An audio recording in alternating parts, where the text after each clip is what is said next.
is something having to do with Julian Assange. I've been seeing what's happened with Assange, and that will be a determination, I would imagine, mostly by the Attorney General, who's doing an excellent job. So he'll be making a determination. I know nothing really about him. It's not my deal in life.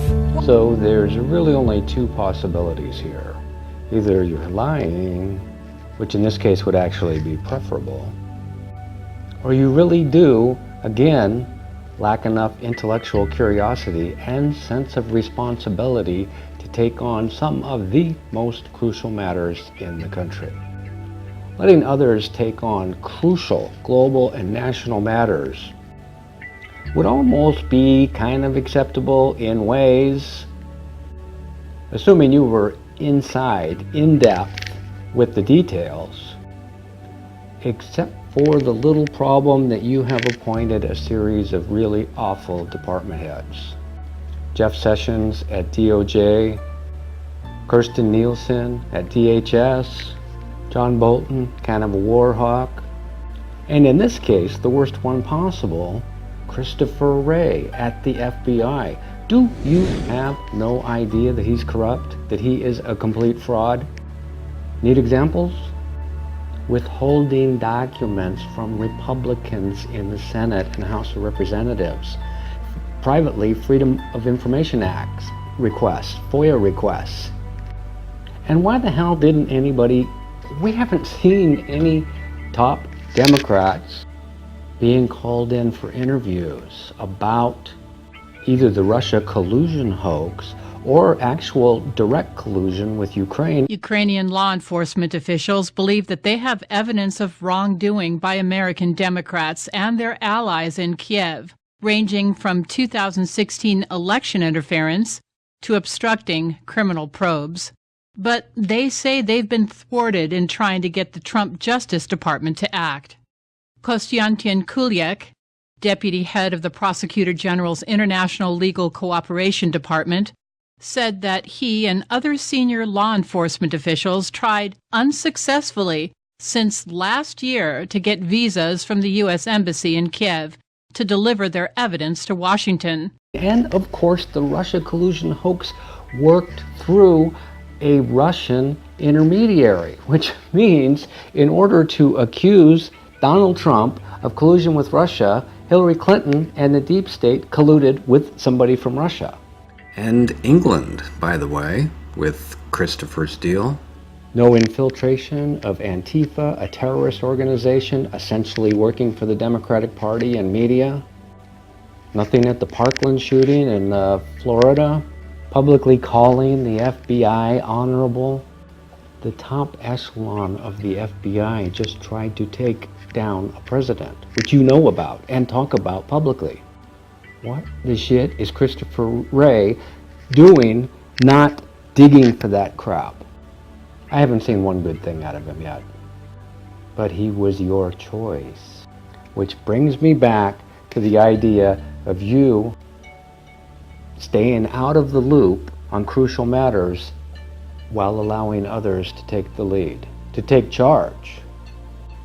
And what about violent racist attacks on white people?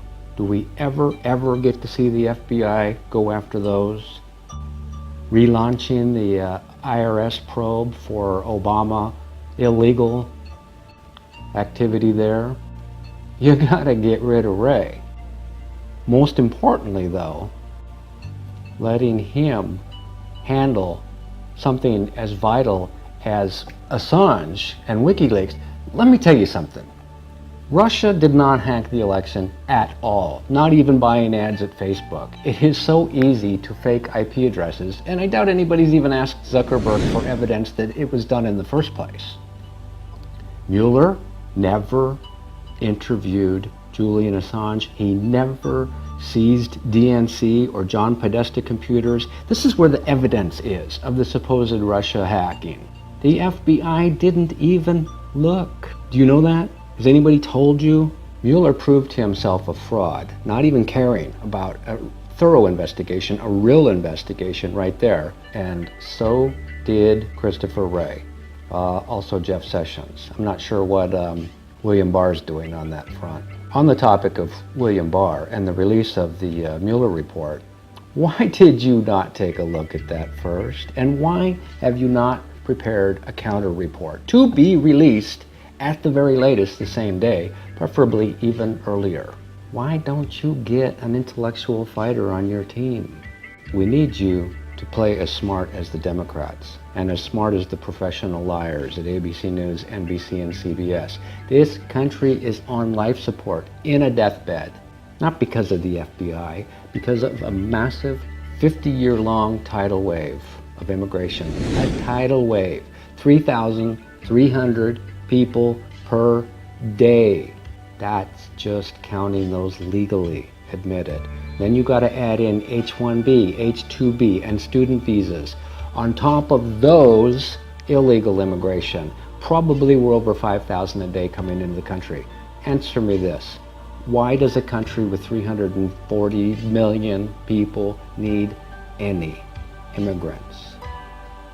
Pause, think. Sorry to be kind of cranky here, but in 2016, when you came along, America was already in deep trouble because of the 50 years and our swelling population. 50 years, in 1970 there were 203 million in the country. That's already a ton, already crowded cities, crowded freeways. And the birth rate was set to start declining. It had already almost peaked. So we've added more than 100 million people since I was in high school, solely due to immigration. Chamber of Commerce is thrilled because you build new houses and you sell them cars and you sell them items at the store, but it doesn't help the country, even though you keep saying, we want lots of people to come in. Why? So more people can flee the cities run by Democrats and move up and destroy Oregon and destroy Washington and then start heading east through Idaho? They already did it to Arizona, they did it to Florida. Decent people are fleeing states because of this insane immigration. Okay, anyway, that takes us to why the country's already in deep trouble. And you're the last hope, because most of the immigrants vote for Democrats. Donald Trump, you got elected based largely on the trouble, but also because of a pretty darn decent personality, celebrity name status. Don't expect any conservative to be able to win again, especially since what's happened since you've been in office, the admission of more immigrants. Hey, what about voter fraud? Where the crap is the investigation on voter fraud? Christopher Wray, are you listening? Anyway, this gets me pretty ticked off, and I don't like getting pissy about it, but this is the only country I've got. It is being murdered by Democrats, the communist media, about 80% of the Republican Party, with you failing to stop it. Oh, the judges won't let me. Barack Obama defied judges. Do you not know that? Nobody informed you that Barack Obama defied judges? Now, it'd be harder for you because you've got the media against you, which brings me around to the idea that you don't know how to fight, and neither does Kellyanne Conway or Sarah Sanders. Stephen Miller, passing grade, but he's really not up there to go against prize fighters like Jake Tapper and Chuck Todd and David Muir and all of these panoply of professional liars out there. You need somebody who can take them on. Let me give you a 60-second clinic on how to destroy them. Destroy any of them in 5 minutes. Question, why did you say the inauguration crowd was larger than it was? Answer to the reporter, well, let me ask you a question. Why didn't you report the violence against my supporters in Washington, D.C. on Inauguration Day? New question, where's your evidence for voter fraud, Mr. Trump? Answer, don't you work for a news organization? Why have you never launched an investigation, an investigative reporting into voter fraud? Question, Mr. Trump, people say you're a racist. Answer, you don't even care about racism. You're saying this to the reporter. We know that because never are violent racist attacks on white people reported by your organization. And in fact, the New York Times hired an open anti-white racist. So stop pretending to care. Bam, that's like a nuclear detonation.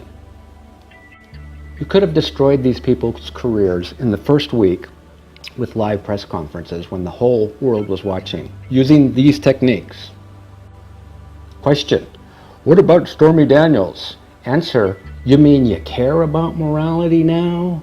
Now you should have a team with a stack, and anybody who asks you a question, you pull out the stack, and you know that individual reporter by name, what his organization ignored. For instance, what was her name? Mimi Alford, who worked for JFK and had an affair with him, like 19 years old, and he asked her to give a BJ to one of his Secret Service agents. Completely hushed up by ABC News, NBC and CBS, NPR, CNN. These are huge weapons. You don't have to answer a single question because they're paid liars. You just slap them back. As soon as they ask you a question, you hold up a mirror and say, who the hell are you? Bam! The war's over right then. Once you destroy them that way, if you could find somebody to employ who could fight or could teach you to fight, like I have just been offering a little bit of tutoring in, plus you need the knowledge to know what they didn't report over the years.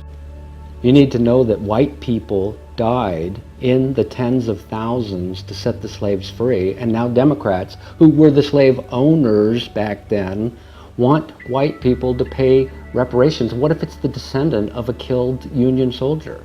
Should his great-great-grandchildren be paying for the slaves that person died setting free now? And what about, in America, black slave owners? Yes, there were many, like 3,000 slave owners in America.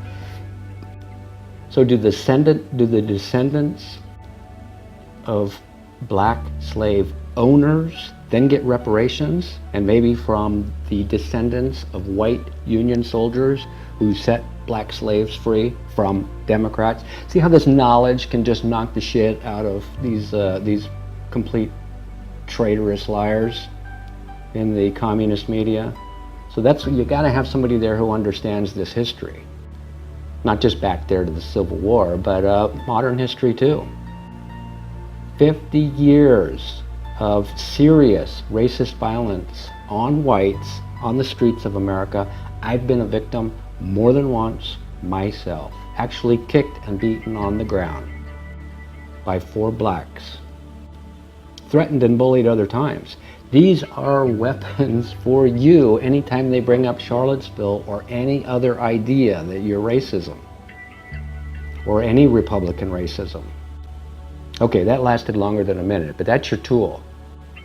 This is gold. You should never avoid or fail to use these. This is kryptonite. You can kill these people in one comment, and you never do it. Except once in a while, you kind of show their hypocrisy on Twitter a little. It needs to be done every time you talk to them. And it would only take a week, and then they would just stop asking questions. Nobody wants to get embarrassed that bad on live TV. They would all back down or become super respectful all of a sudden. Okay, back to Assange. Russia didn't hack the election at all. So Assange can't be guilty of conspiring with anybody to hack computers to hack the election. Nobody has produced any evidence that it was done. The crap that they put out saying, oh, you know, there was propaganda on TV, Russia TV. No, there wasn't. It was honest reporting that told the truth about Hillary Clinton. And your fraud FBI, others declared that as Russian propaganda. The other stuff is weak as well. That a Russia IP address was showing up. Hey, I run a website. I get Nigerians and Russian scammers and from elsewhere all the time with US IP addresses. So nobody on your team figures the FBI out of DC can fake a Russia IP address? You can't trust Christopher Wray or most of the people down there. You've got to get your own computer experts. But first, it might be nice to get Wray or anybody else to actually explain in detail why he thinks Russia did the work. And have his computer experts in there while your computer experts are sitting in there and can contest them. Therefore, it's not only no evidence on Assange, you have evidence of a complete fraud inside the FBI to the very suggestion that Russia was involved. Most likely, it was an inside job. Julian Assange has given hints that it was done by Seth Rich, and that's like a taboo topic now. He was murdered a few days afterward. Working for the DNC, insert a thumb drive, take the data out because he was a Bernie Sanders supporter and he was pissed off about how the DNC had lied and cheated to get Hillary into the nomination. The obvious conclusion here is that these pukes invented a Russia-meddling scheme, engineered and built it, all for one purpose, to destroy Donald Trump. All right, going to wrap this up now. The last thing you did that was really even more awful than this, but up at this level, was calling Bashar Assad of Syria an animal for supposedly gassing his own people. After word yesterday, Syrian ally Russia would itself target U.S. missiles if fired at Syria, today Donald Trump taunted. Russia vows to shoot down any and all missiles fired at Syria. Get ready, Russia, because, he tweeted, they will be coming, nice and new and smart, adding, you shouldn't be partners with a gas-killing animal who kills his people and enjoys... Did you pay no attention on that account either? The man has an army. Why would he gas his own people when he has an army that works for him? Especially after weirdly being warned a couple weeks earlier not to gas his own people. Additionally, plenty of evidence came out that there was not real chemical weapons used at all and that it was staged. It was a hoax. Anybody in your office present this material? Wrapping up now. The two, other than the failure to defend yourself accurately, properly, professionally, month after month, and allowing, oh my God, you're allowing an invasion over that southern border. Also a legal invasion. Syria and Russia, direct comments. And I don't care about your personality and you say snippy things to people. And I certainly don't care about Twitter. I think it's great. It's where you do some of your only decent fighting. But Russia and Syria come out as the real huge blunders. And I'm shocked that nobody in there is competing with the FBI and CIA accounts of what went on in Syria and what went on with Russia. That's enough. I've got more, a giant list of blunders that I'm trying to decide whether I have the energy to turn into any sort of production. In closing, though, I do want to say that what you have done that nobody else has ever done before is you have allowed the world to gaze on the premise that we've got liars in the media. You've done that better than anybody, and you deserve great admiration and praise for it. And they've destroyed your life along the process. Oh, let me just squeak this one in here. If you're going to give away, I think you should take your salary because you're losing a lot of money, but if you're going to give away your salary, give it to Manafort, give it to General Flynn, Roger Stone, and others whose lives have been or are being ruined. That's all.